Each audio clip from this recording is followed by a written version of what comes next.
Hapo tulikuwa kwenye kazi ya setting out.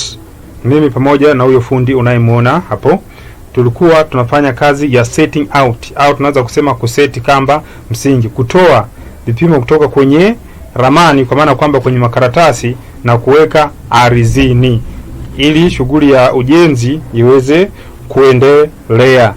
Hapo ndio tulikuwa tukifanya. Ni wapi? Hapa tupo Mwasanga, bahari kabisa kule, kutokea katikati hapa Mwanjelo mpaka kufika kule pana mwendo kidogo. Kule kwenye sekondari, karibu na sekondari ya Agape Boys, ndiko ambako tuliko. Kama mnavyoona tulikuwa tunakaribia sasa kumaliza hapo, mambo zikawa zimefeli huko, tunaita pex, ambazo kuna fundi mmemwona pale amepita alikuwa akiziongezea. Tulikuwa tumepiliwa page 3, ndio fundi ambaye mmemwona hapo alikuwa akiziandaa, na ilikuwa ni msimu wa mvua. Ulikuwa ni msimu wa mvua, mwezi wa kwanza 2025. Kumbe tumeshavuka mwaka, ni 2026 sio 2025.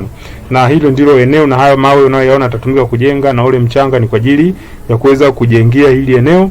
Tumezipigilia kama mnavyoziona, hao mawe mengine yanazuia baadhi ya sehemu. Yule ndio fundi ambaye anamalizia kuandaa ili tuweze kumalizia. Najua mnaweza mkashangaa kidogo kwa wale watu wa mikoa ya Pwani. Tumezoea huwa tunapiga profile kisha tunamwaga chokaa. Hivi nikiwa kule huwa nafanya huko, nikiwa huku nafanya kivingine, naendana na mazingira ya sehemu husika. Kwa hapa tulikuwa tumemaliza kazi yote, tukawa tumeanza na kazi ya kuchimba msingi. Kama unavyoona tupo kuchimba msingi kama vile nawe mwenyewe unavyoona. Sasa mimi hunioni kwa sababu mimi ndio cameraman, kwa hiyo sionekani kwenye hiyo kazi. Kwa hiyo tulikamilisha setting yote, tukachimba na msingi kama vinavyoona hapo. Ndio alikuwa anamalizia sehemu ndogo, na haya ndio mawe ndio kwambia kujengea, kwa sababu msingi utajengwa kwa mawe, na ndio fundi mwenyewe yule pale ambaye tutakuwa naye.